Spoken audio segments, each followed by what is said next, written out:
CardioScience presenta el módulo 4 del curso de electrocardiografía poligráfica deductiva con el tema bloqueo de la conducción intraventricular, en donde repasaremos lo fundamental del tema, abarcaremos la anatomía cardíaca y la secuencia de activación cardíaca, así como el análisis vectorial en condiciones de normalidad, el bloqueo de la rama derecha, izquierda y fasciculares, así como la etiología y manejo de estos casos.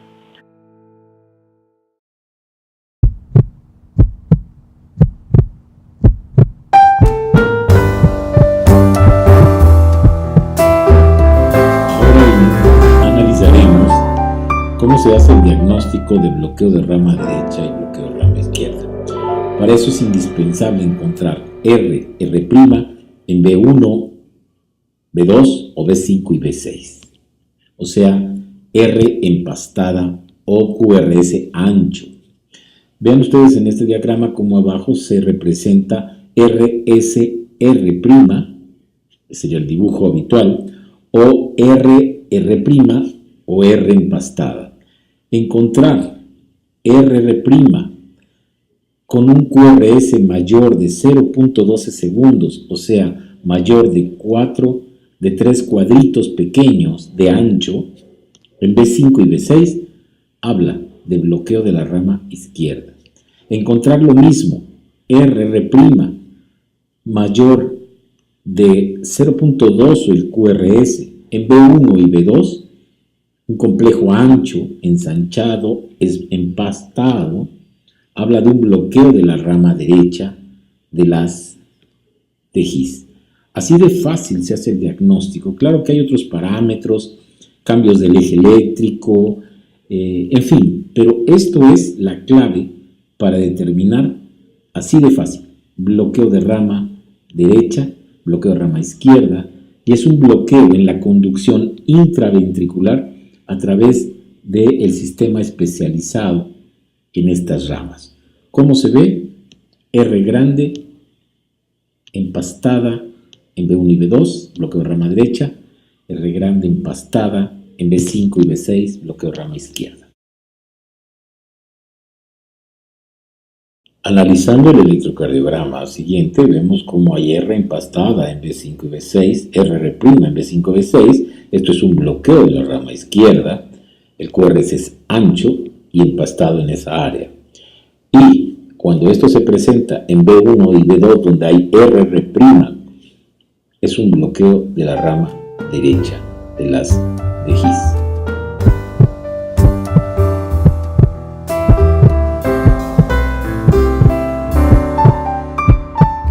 La anatomía cardíaca en relación al sistema de conducción intraventricular.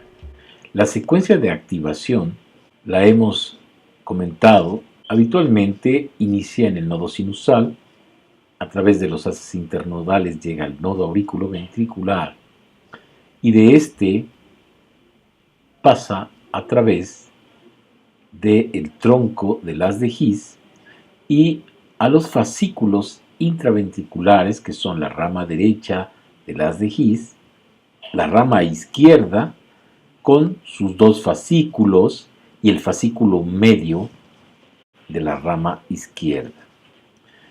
El nodo auriculoventricular se encuentra localizado en el ángulo que forma el tendón de Torano y la válvula tricúspide en el triángulo de Koch, como se demuestra en este gráfico.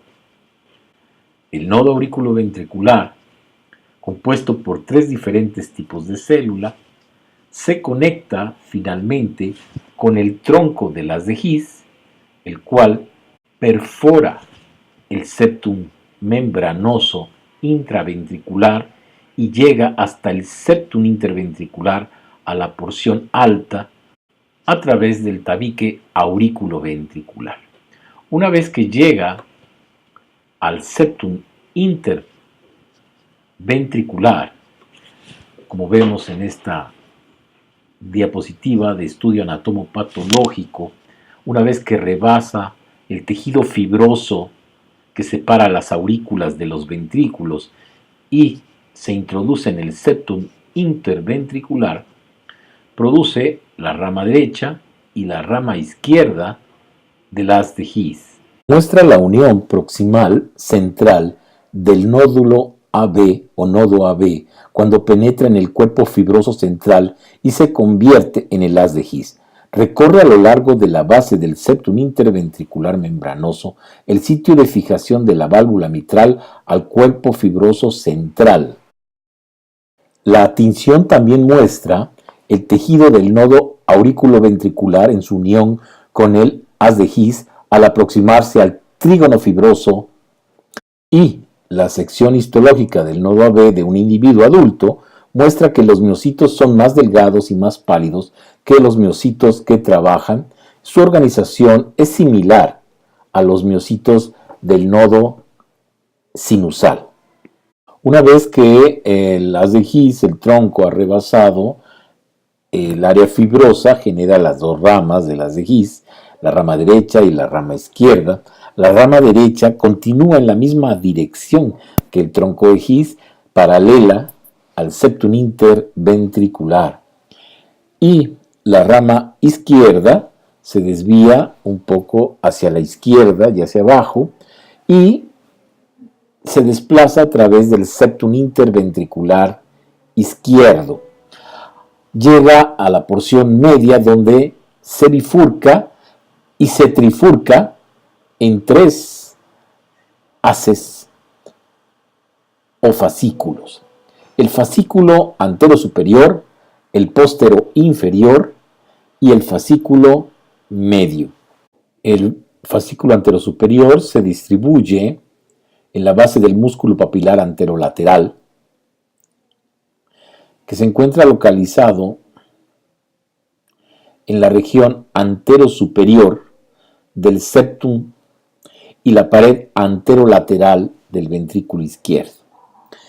El póstero inferior se distribuye en la base del músculo papilar posteroinferior y en la región posteroinferior del septum y posterobasal del ventrículo izquierdo. Como vemos, el fascículo medio va a la región central septal apical del ventrículo izquierdo, el antero superior a la cara anterior y el póstero inferior a la porción posterior y basal. En un corte transversal, esta sería la distribución de nuestros fascículos, recordando que los músculos papilares anterolateral y posteromedial son las referencias anatómicas de su distribución en el ventrículo.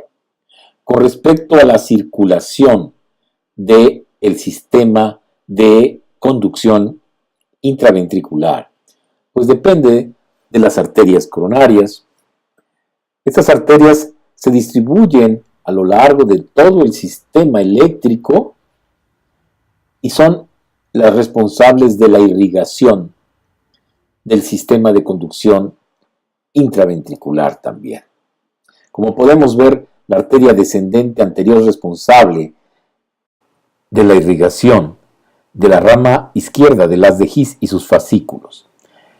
Y la arteria coronaria derecha da la rama del nodo auriculoventricular y a través de la descendente posterior irriga al fascículo posterior inferior. De ahí el comportamiento tan diferente desde el punto de vista eléctrico entre un infarto anteroseptal y un infarto en la cara inferior.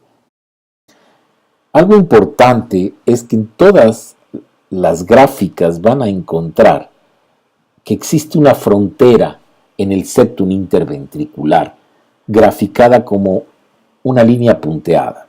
Esta línea punteada habla acerca de una frontera anatómica y eléctrica que existe en el tabique interventricular, donde se enfrentan tanto los vectores que parten del lado derecho contra los vectores que parten del lado izquierdo del septum interventricular, que finalmente dan el primer vector, que es un vector pequeño, pero existe esta frontera eléctrica que va a ser responsable de las alteraciones de salto de onda cuando ocurre un bloqueo de rama derecha o de rama izquierda, ya que los impulsos van a tener que brincar esta frontera eléctrica que se encuentra a nivel septal y que frecuentemente se representa con el diagrama que ven en esta diapositiva.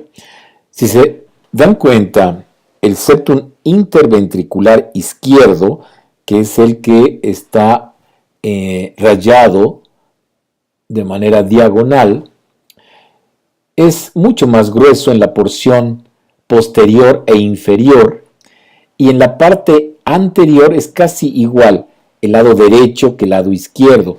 Esta es la barrera eléctrica y anatómica entre el ventrículo derecho e izquierdo que debemos tomar en cuenta para explicar el salto de onda y el choque de los vectores de un ventrículo al otro ventrículo. Algo importante es considerar la secuencia de activación del músculo cardíaco. La activación auricular inicia en el nodo sinusal, los as internodales se conectan con el nodo auriculoventricular y la activación ventricular parte a nivel del tronco de His y las ramas del haz de His. Esto genera los vectores intraventriculares.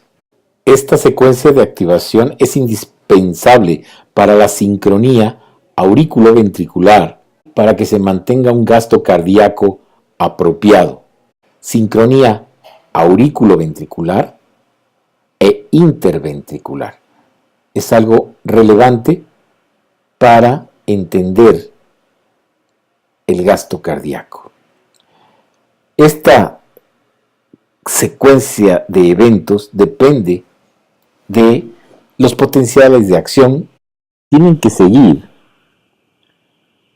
un orden, porque es la activación del corazón, una secuencia. Primero se activa el nodo sinusal y esto produce una despolarización de las aurículas. Posteriormente el impulso llega al nodo auriculoventricular, hay una espera para que puedan vaciarse las aurículas a los ventrículos de sangre y se produce una pausa o segmento PR. Cuando se despolarizan los ventrículos se produce el QRS y cuando se repolarizan los ventrículos se produce la onda T del electrocardiograma. Entonces, esto es la secuencia de activación eléctrica del corazón. Y es precisamente lo que mide el electrocardiograma, como les he comentado. Revisemos el análisis vectorial en los bloqueos intraventriculares. El corazón tiene un sistema eléctrico que tiene una secuencia de activación, vías especiales, preferenciales de activación eléctrica. Estas vías a nivel ventricular están representadas por el nodo auriculoventricular, el tronco de His, las ramas derecha e izquierda y los fascículos antero superior y posterior inferior de la rama izquierda. Estas estructuras eléctricas tienen diferentes velocidades de activación, pero conservan una secuencia de activación. Las velocidades de activación del sistema eléctrico de Purkinje es muy elevado, como pueden ver en estas diapositivas. No así algunas otras áreas eléctricas como el nodo auriculoventricular, en el cual hay un retraso fisiológico de la conducción eléctrica del corazón. Cuando hablamos de alteraciones en la conducción intraventricular, hablamos de una obstrucción en alguna de las ramas eléctricas habituales o fascículos. Estos bloqueos intraventriculares pueden darse por bloqueo de la rama derecha, por bloqueo troncular de la rama izquierda o por hemibloqueos de los fascículos anterior superior y posterior inferior de la rama izquierda. Los vectores habituales se manifiestan como el primer vector septal, el segundo vector de la pared libre del ventrículo izquierdo y el tercer vector, que es la suma de las porciones basales del ventrículo derecho, el septum y la pared alta del ventrículo izquierdo. Estos vectores intraventriculares generados por los potenciales eléctricos y los dipolos se modifican cuando existen bloqueos de la rama derecha o izquierda. En esta representación vemos de manera simplificada los tres vectores que se generan en los ventrículos: el primer vector septal, el segundo vector de la pared libre del ventrículo izquierdo y el tercer vector de las porciones altas de los ventrículos. Aquí se ven cómo se modifican los vectores. El primer vector sigue siendo igual, el segundo vector sigue siendo igual, pero en el bloqueo de la rama derecha aparece un tercer vector que hace que se genere otra R en B1. Normalmente hay una pequeña R en B1, pero aquí hay RS, R' en B1, lo cual nos habla de un bloqueo de la rama derecha por modificación del sistema vectorial intraventricular. Otra representación y otra forma de representarlo, pero finalmente esta es la representación vectorial que se resume en la parte baja del diagrama. RS, R'. En el bloqueo de la rama izquierda, vean ustedes cómo también se modifican los vectores, porque el impulso parte de la rama derecha hacia el lado izquierdo del septum interventricular y se genera un fenómeno de salto de onda. En este caso, todos los vectores se desplazan de derecha a izquierda, lo que da una R empastada en B6, o sea, R' en B5 y B6 y una S empastada en B1 y B2. Profundizando nuevamente en el bloqueo de la rama derecha, cuando hay este bloqueo, los impulsos bajan a través de la rama izquierda y tienen que pasar al lado derecho a través del septum interventricular por vías no específicas. Tienen que hacer un salto de onda que genera el tercer vector y da el empastamiento del complejo QRS. Genera el primer vector, la primera R de B1, y el tercer vector, la segunda R de B1. De ahí que sea R'. Además, hay una inversión de la onda T como resultado de la repolarización ventricular. En estos casos también hay una inversión de la repolarización y, como vemos aquí, la onda T en B1 es negativa y en B6 es positiva. ¿Por qué? Porque cambia el vector de despolarización ventricular ante la presencia de un bloqueo de rama derecha. R' en B1 y B2, S profunda en B6 y empastada con inversión de la onda T en B1 y B2, como cambios de la repolarización.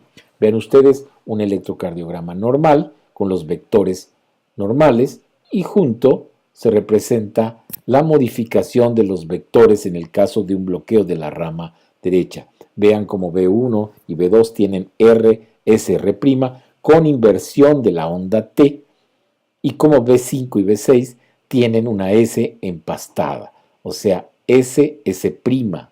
En el bloqueo troncular de la rama izquierda, Los impulsos se generan a partir de la rama derecha, porque la rama izquierda está totalmente bloqueada. Inicia en la porción baja del ventrículo derecho y se genera un primer vector hacia la izquierda. Corre a nivel de la pared libre y genera el tercer vector, porque antes en la porción septal se generan el vector 2A y 2B. Finalmente es el ventrículo izquierdo en la porción alta el que se despolariza.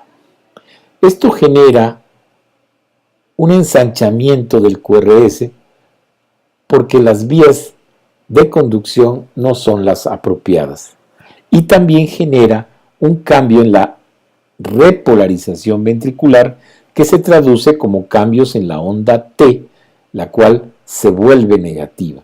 Este sería el ejemplo de una asa vectorial de un bloqueo de la rama izquierda, y en este caso una asa vectorial en el bloqueo de la rama derecha. Vean cómo se genera R' en B5 y B6 en el bloqueo de la rama izquierda, debido a que todas las fuerzas se van hacia el lado izquierdo, pero a través de vías no especializadas para la conducción, por eso es que es tan lenta. En el caso del bloqueo de la rama derecha, los impulsos primero se generan en el septum interventricular izquierdo y se termina por despolarizar el ventrículo derecho, de ahí que la asa vectorial es sumamente diferente. Este es el caso del bloqueo de la rama izquierda. Vean ustedes cómo el asa vectorial sigue el impulso a través del ventrículo izquierdo. Como pueden ver, el bloqueo de la rama derecha genera primero que se despolarice el ventrículo izquierdo y finalmente el ventrículo derecho. Y en el caso del bloqueo de la rama izquierda, pues primero se despolariza el ventrículo derecho y finalmente se transmite hacia la izquierda, lo cual genera cambios vectoriales y explica la diferencia tan grande en las asas vectoriales en el caso de los bloqueos de rama. Pero para poder entender estos conceptos tenemos que repasar la teoría vectorial normal. La primera parte de los ventrículos que se despolariza es la superficie endocárdica izquierda del tabique.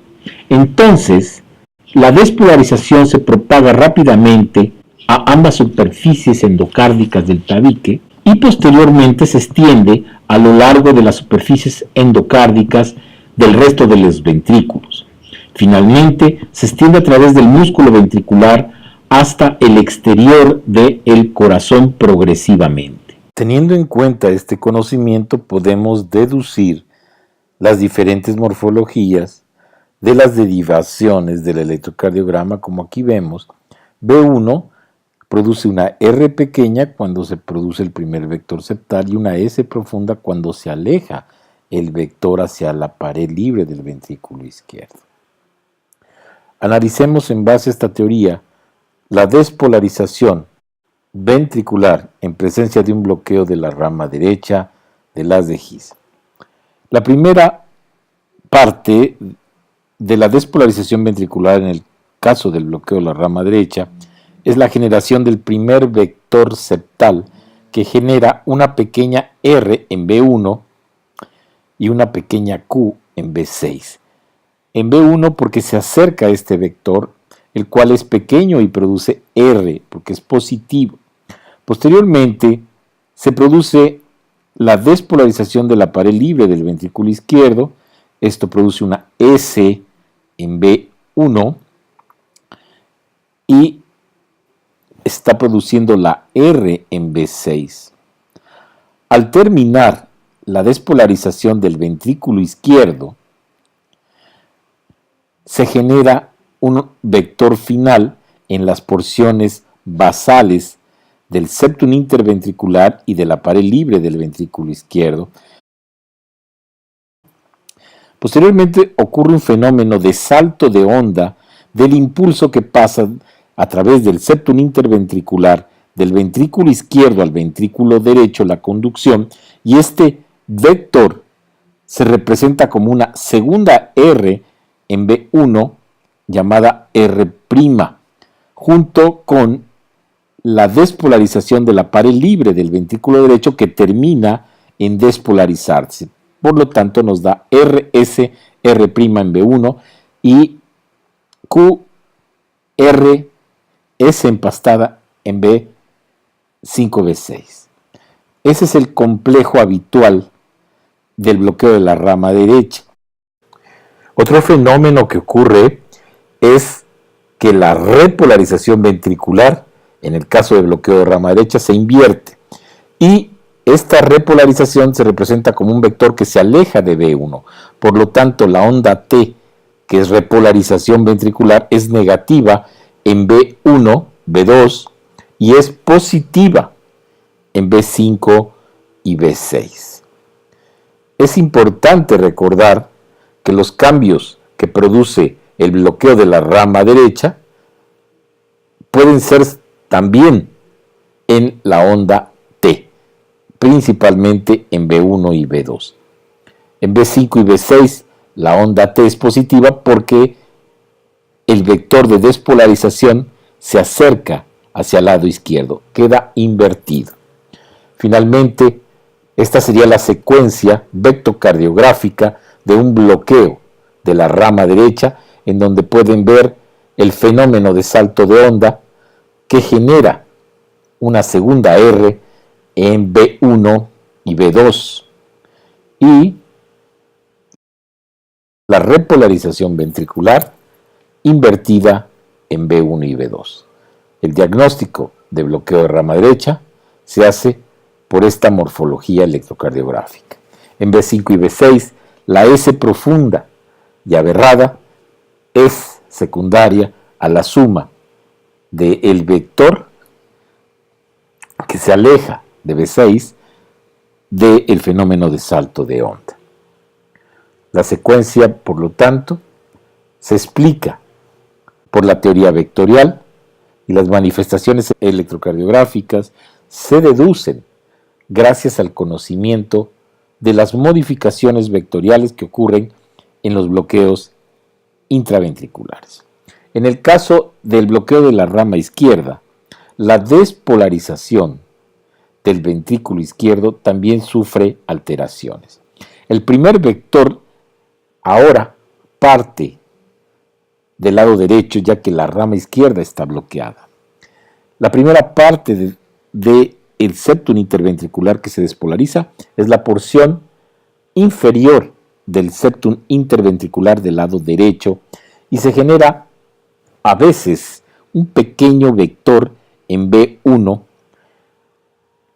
pero a veces no se manifiesta este vector, que es la despolarización del ventrículo derecho. Una vez que ocurre la despolarización del septum derecho y ventrículo derecho, ocurre el fenómeno de salto de onda. El vector que se genera en el septum va de derecha a izquierda, es intenso, se aleja de B1 y por lo tanto da una S profunda en B1 y B2 y da una R empastada en B5 y B6. El fenómeno de salto de onda es un fenómeno en el cual la conducción es lenta, por lo tanto ensancha o aumenta el tiempo de aparición de la onda R en B5 y B6. Continuando con la despolarización del ventrículo izquierdo, se manifiesta la S en B1 y B2 y la segunda parte de la R en B6. Una vez que se despolarizó el septum interventricular, se despolariza la pared libre del ventrículo izquierdo y las porciones basales. En este caso también, en el bloqueo de la rama izquierda, se produce una inversión de la despolarización ventricular y el vector de despolarización ventricular en el bloqueo de la rama izquierda se invierte y genera cambios del STT, Ts negativas en B5 y B6. y positivas en B1 y B2. Por lo tanto, la manifestación de bloqueo de la rama izquierda será R' en B5 y B6 con ondas T negativas en esas mismas derivaciones. Y S empastada en B1 y B2, a veces con la aparición de una pequeña R que habitualmente no se detecta. Sería QS empastada en B1 y B2, recordando la despolarización ventricular invertida que genera los cambios de la onda T en las derivaciones B5 y B6. Los bloqueos fasciculares. Les recuerdo que el nodo auriculoventricular genera el tronco de las de His y los fascículos serían, el mismo nodo se puede considerar un fascículo para fines prácticos, la rama derecha y los dos fascículos antero superior y postero inferior. Les recuerdo cómo es el asa vectorial en el caso de un bloqueo de la rama izquierda, donde todos los vectores se desvían hacia el lado izquierdo y producen un asa vectorial principalmente que desplaza el segundo vector hacia arriba y hacia la izquierda. En el caso del bloqueo de la rama derecha, el vector se desplaza hacia abajo y hacia la derecha un poco. Estos son los dos fascículos, el fascículo anterosuperior, que recorre la pared libre del ventrículo izquierdo hasta llegar a las porciones altas de la misma pared, a las porciones basales, y el fascículo posterior inferior que recorre el septum posterior e inerva la porción infero-posterior del ventrículo izquierdo. El bloqueo de cualquiera de estos dos fascículos va a originar un desbalance entre las fuerzas de la porción ventricular de la rama no bloqueada y por lo tanto las porciones inervadas por el fascículo bloqueado se van a despolarizar tardíamente. En estas condiciones el QRS no se ensancha como tal, pero existe un incremento de la deflexión intrinsecoide en las porciones que tardíamente se despolarizan. La deflexión intrinsecoide es el tiempo comprendido entre el inicio del QRS a la cúspide de la onda R, como veremos más adelante. En el caso del bloqueo del fascículo enterosuperior, la despolarización ventricular se lleva a cabo con un movimiento antihorario. Debido al bloqueo de este fascículo, el segundo vector se manifiesta tardíamente y esto genera una desviación del eje hacia arriba y hacia la izquierda hasta menos 30 grados. En esta representación, el segundo vector en rojo se ve cómo está desplazado hacia arriba y hacia la izquierda, porque las porciones que se despolarizan tardíamente son las porciones basales que son inervadas por el fascículo anterosuperior.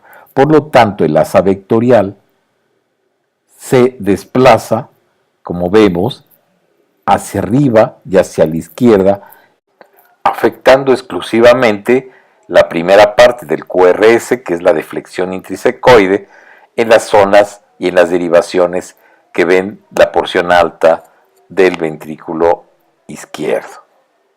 Por lo tanto, la secuencia de activación en el bloqueo de fascículo anterosuperior es un movimiento antihorario, o sea, en contra de las manecillas del reloj. El primero y segundo vector son realmente normales. El tercer vector de las porciones basales es el que crece y desvía el eje eléctrico hacia arriba, hacia la izquierda y incrementa la deflexión intrinsecoide de las derivaciones que ven la cara lateral alta.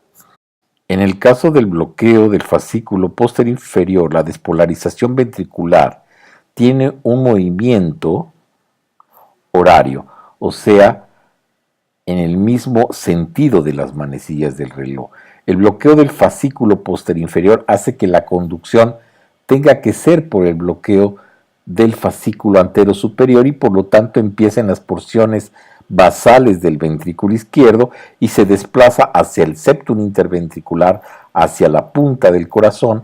Eso hace que el segundo vector se desplace en el plano frontal hacia abajo y a la derecha, que es una de las características electrocardiográficas de este bloqueo, el desplazamiento del eje eléctrico hacia abajo y hacia la derecha. El asa vectorial, como vemos en este caso, está desplazada hacia esta zona debido a la forma de activación de la despolarización ventricular en el caso del bloqueo del fascículo posterior inferior. En estos casos también la deflexión intrinsecoide va a ser afectada. Los criterios básicos de diagnóstico del bloqueo del fascículo posterior inferior pueden ser deducidos recordando el movimiento de los vectores, principalmente la presencia de eje desviado a la derecha entre 90 y más 140 grados. Analizaremos las manifestaciones electrocardiográficas específicas en los diferentes bloqueos intraventriculares. Los sistemas especializados de conducción intraventricular son la rama derecha de las de His, la rama izquierda y los fascículos antero superior y postero inferior. Estos sistemas de conducción eléctrica especializados intraventriculares pueden sufrir daño y bloquearse. Las características comunes de los bloqueos de la conducción en las ramas de las de His son básicamente complejos QRS ensanchados, alteración en la configuración del eje eléctrico y cambios secundarios de la onda T o de la despolarización ventricular.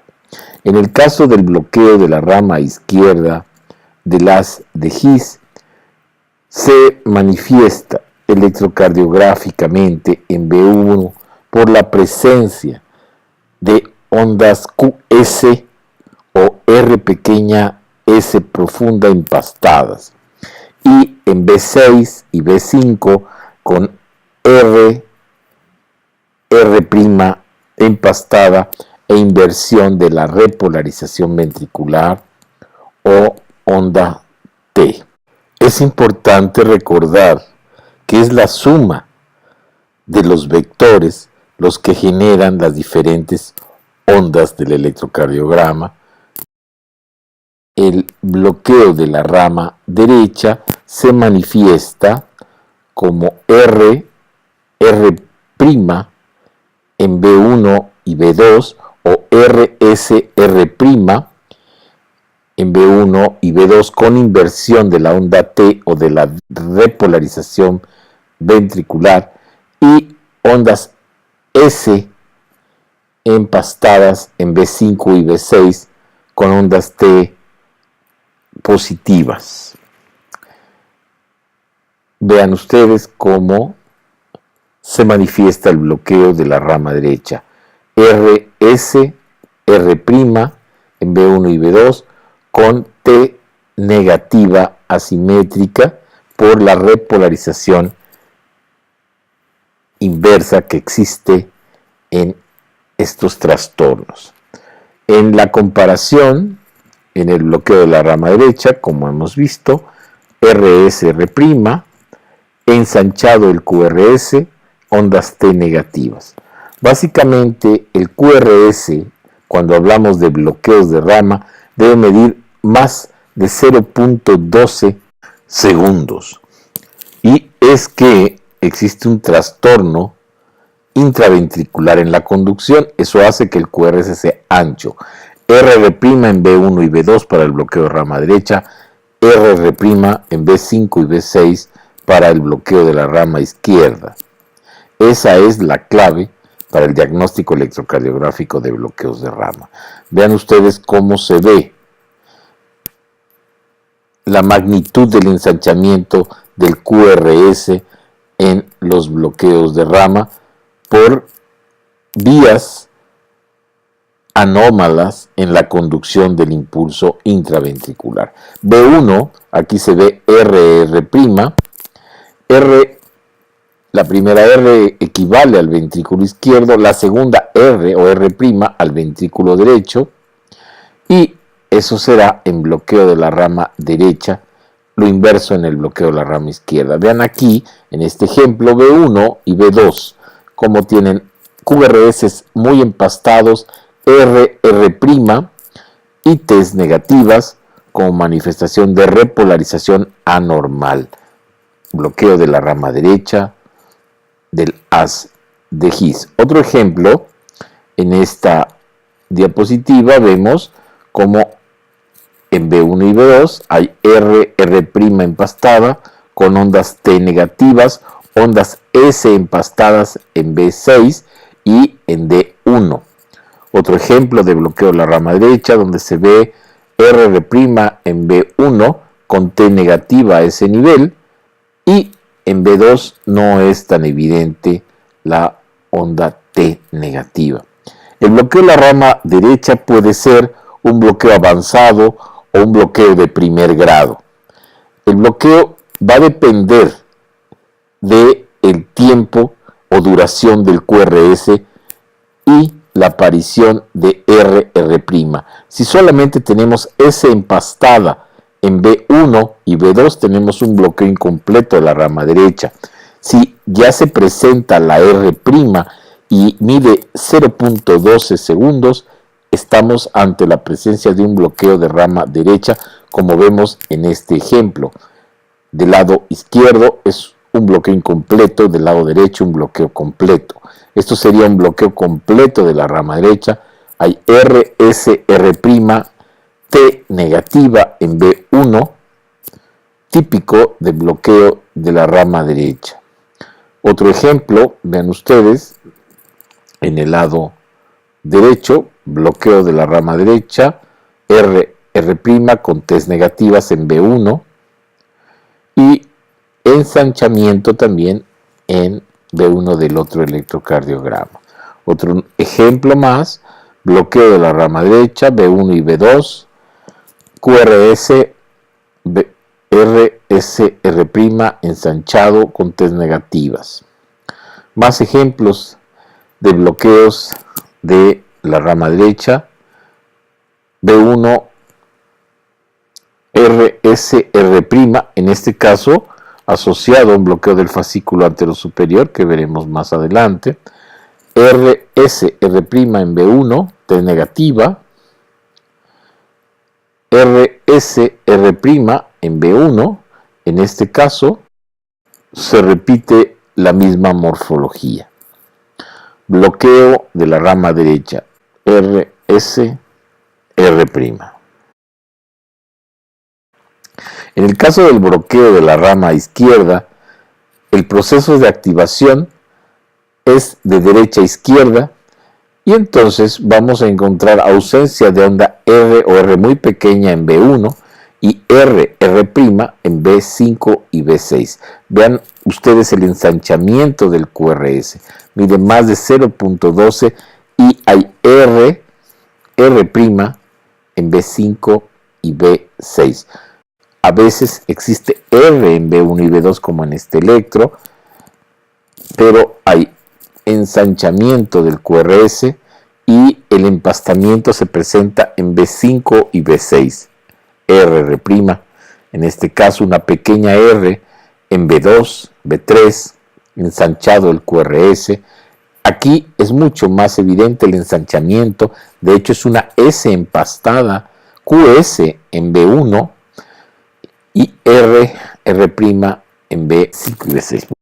Continuamos con electrocardiogramas de ejemplo. Vean ustedes aquí, QS en B1, R pequeña en B2, RR' en B5 y B6, bloqueo de la rama izquierda completo de las de His, que da una imagen de pseudoinfarto en la cara anterior, como veremos. Habrá que descartarlo cuando encuentre uno esta alteración. QS en B1, B2 y B3, R empastada en B5 y B6. En este caso es un paciente con un marcapasos, se ve la espiga del marcapaso antes del QRS y conduce como un bloqueo de la rama izquierda. Otro ejemplo, una espiga de marcapaso conduce como bloqueo de la rama izquierda de las de His, porque el cable del marcapaso está localizado en el ventrículo derecho y se comporta como si estuviera bloqueada la rama izquierda en presencia de un marcapaso transitorio o definitivo. Este es otro ejemplo más de bloqueo de la rama izquierda y su rectocardiograma.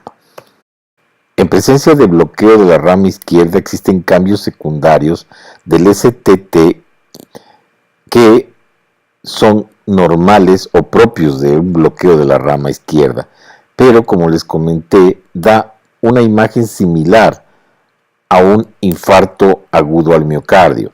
Tenemos que hacer la diferenciación y para eso utilizamos los criterios de Sgarbossa, en donde existe un cambio muy importante en la depresión y elevación del punto J y del ST en presencia de infarto agudo al miocardio e imagen de bloqueo de la rama izquierda.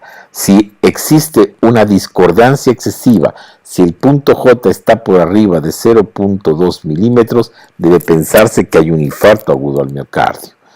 Estos son los criterios de Sgarbossa que tenemos que revisar en el módulo de cardiopatía isquémica.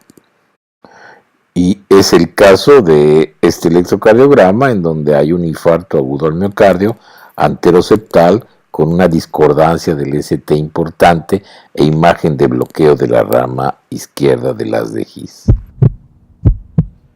Los criterios electrocardiográficos de bloqueos bi y trifasciculares son importantes de revisar. Podemos tener asociación de bloqueo de la rama derecha con alguno de los dos fascículos de la rama izquierda o del nodo auriculoventricular. Los criterios de bloqueo fascicular anterosuperior son básicamente desviación del eje del QRS hacia arriba y hacia la izquierda.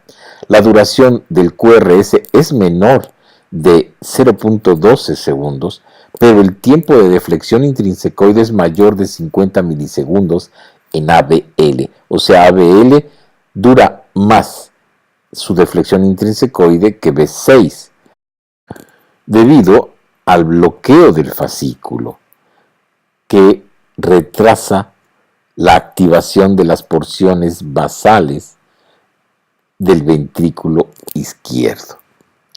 Este es un ejemplo de un bloqueo del fascículo anterosuperior. Vean el eje desviado hacia arriba y hacia la izquierda.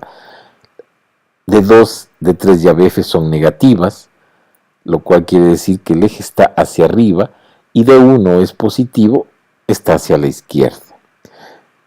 Aquí se representa la misma alteración, el bloqueo del fascículo, la modificación de los vectores y cómo el eje se desvía hacia arriba, hacia la izquierda, porque D2, D3 y ABF son negativos, y D1 es positivo, quiere decir que es a la izquierda y hacia arriba, como se manifiesta en esta figura hexaxial.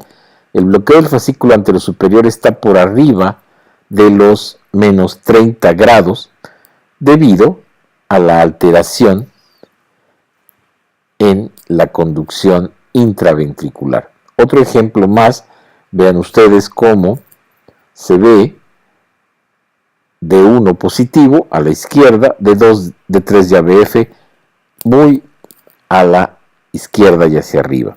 La deflexión intrinsecoide, en este caso ABL, se mide desde donde inicia el QRS hasta la cúspide de la onda R, y en ABL la deflexión es mayor a 50 milisegundos, que si se compara con B6, como es el caso, nos damos cuenta que ABL tiene mayor deflexión intrínsecoide que el QRS de B6. Vean ustedes la comparación. El tiempo del inicio del QRS a la onda R en ABL es mayor de 50 milisegundos, mayor que en B6. Es una de las características del bloqueo del fascículo antero superior. El bloqueo del fascículo póstero inferior también modifica la deflexión intrínsecoide como parte de sus criterios básicos de diagnóstico. Pero la desviación del eje eléctrico en el caso del bloqueo del fascículo antero superior es al contrario, es una desviación hacia la derecha y hacia abajo a más 90 a más 140 grados, y hay RS en D1 y ABL y Q pequeña y R en D2, D3 y ABF.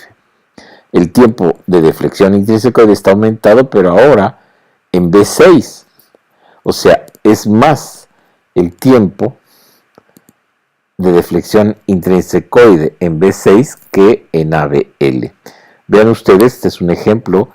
El QRS en D1 es negativo, por lo tanto el eje está a la derecha, y las derivaciones D1, D2 y D3 son positivas, con ondas Q pequeñas, no por un infarto, sino por desviación del eje eléctrico.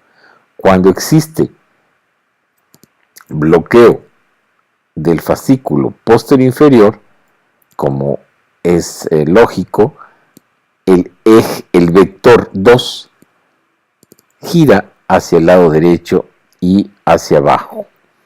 Esto origina un desplazamiento del eje eléctrico en el plano frontal hacia abajo y a la derecha, lo cual nos hace el diagnóstico de bloqueo del fascículo póstero inferior, y más aún si no existe un bloqueo de la rama derecha que justifique una desviación del eje hacia el lado derecho.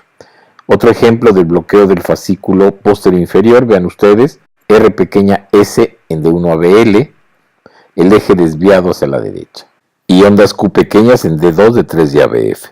Este es un paciente en el contexto de cardiopatía isquémica. En el primer electrocardiograma, el eje eléctrico es normal.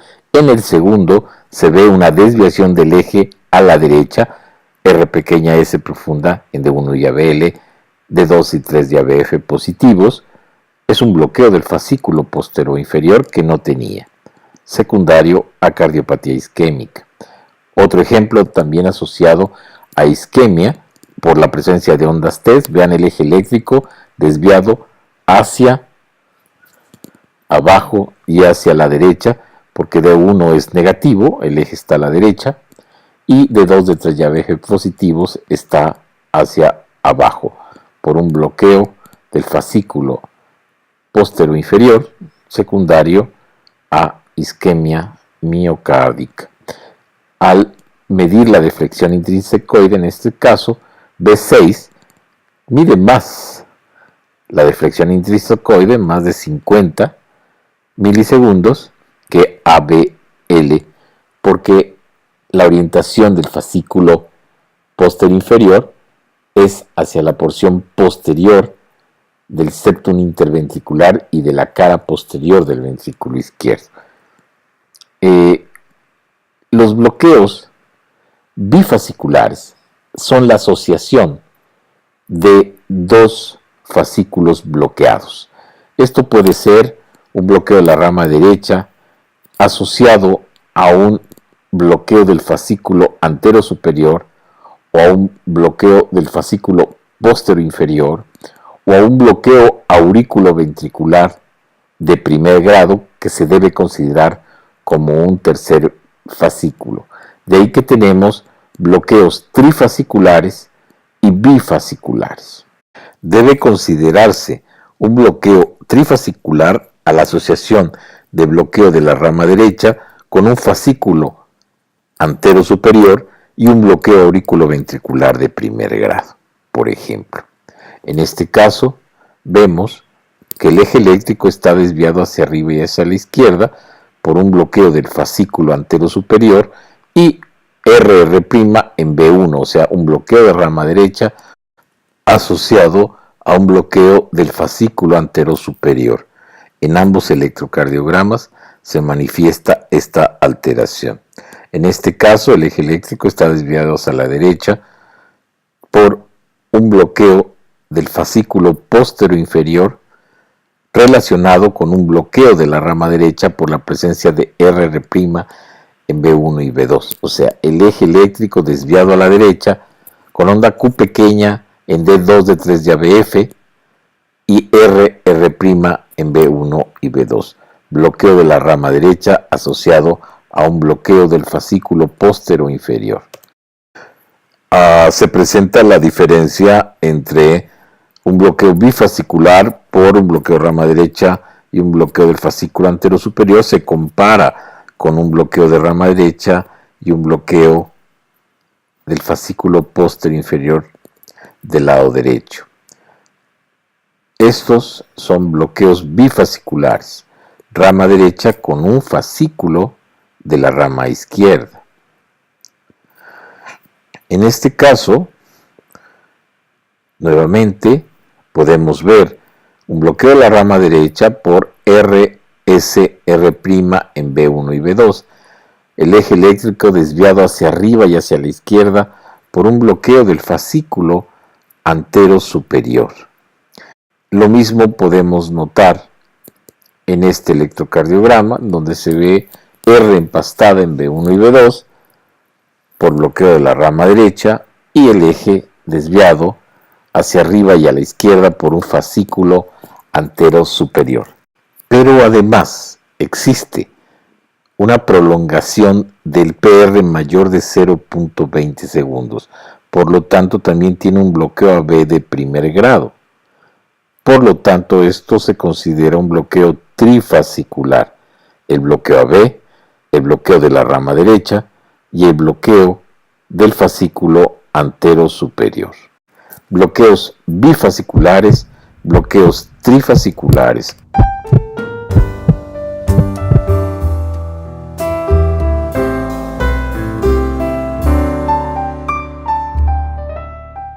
La incidencia de los bloqueos de rama aumenta con la edad.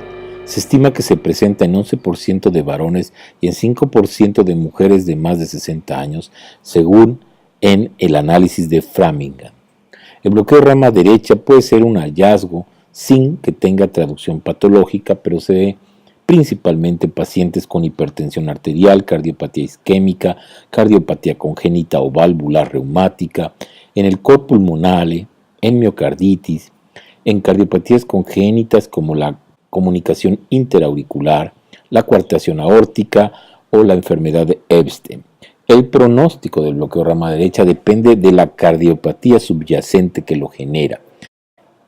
La causa más importante de bloqueo de rama derecha son las enfermedades pulmonares obstructivas crónicas que generan el cor pulmonare crónico, pero también la aparición aguda ocurre en pacientes con infarto agudo al miocardio, con tromboembolismo pulmonar, con insuficiencia cardíaca congestiva y en casos de procesos inflamatorios del pericardio o del miocardio.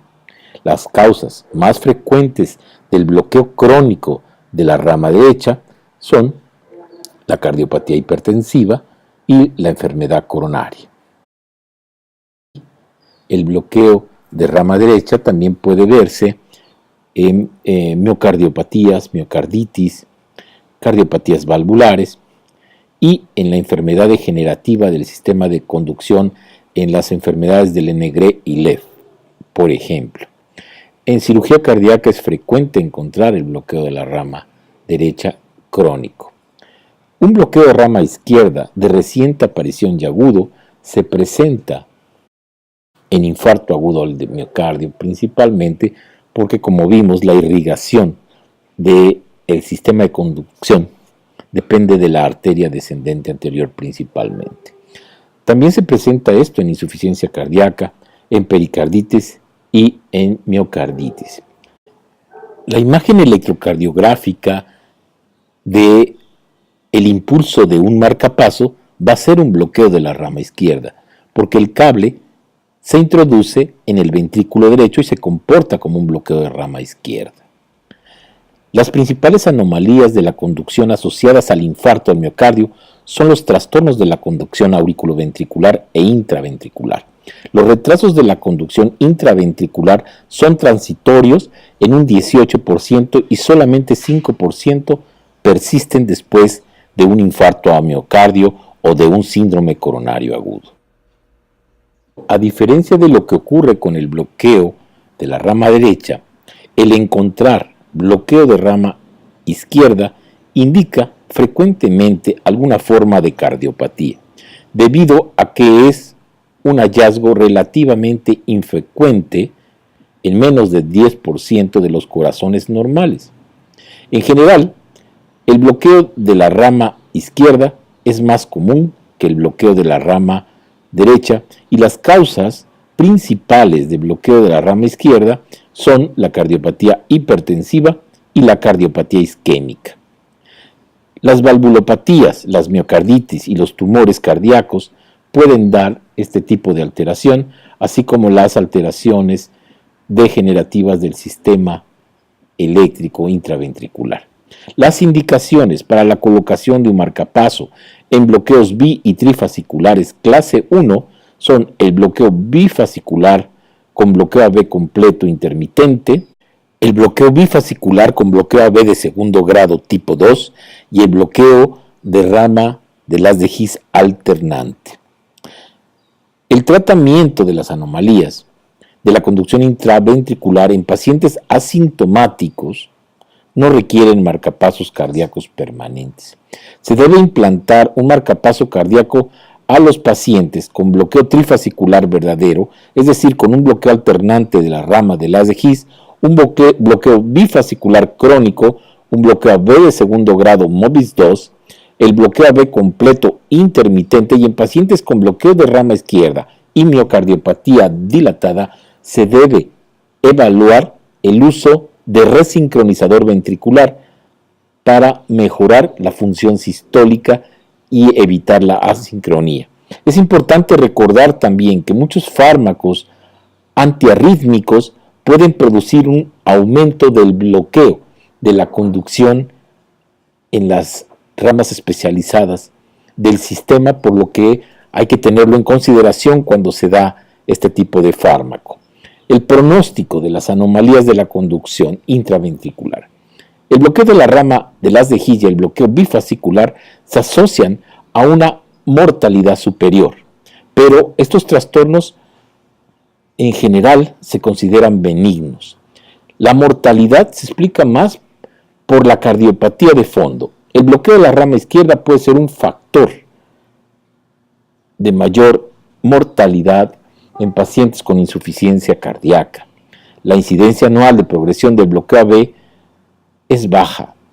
El síncope y la muerte parecen estar más frecuentemente relacionados con taquiarritmias o infartos que por el trastorno de la conducción intraventricular. Con esto concluimos nuestro módulo de bloqueos de la conducción intraventricular.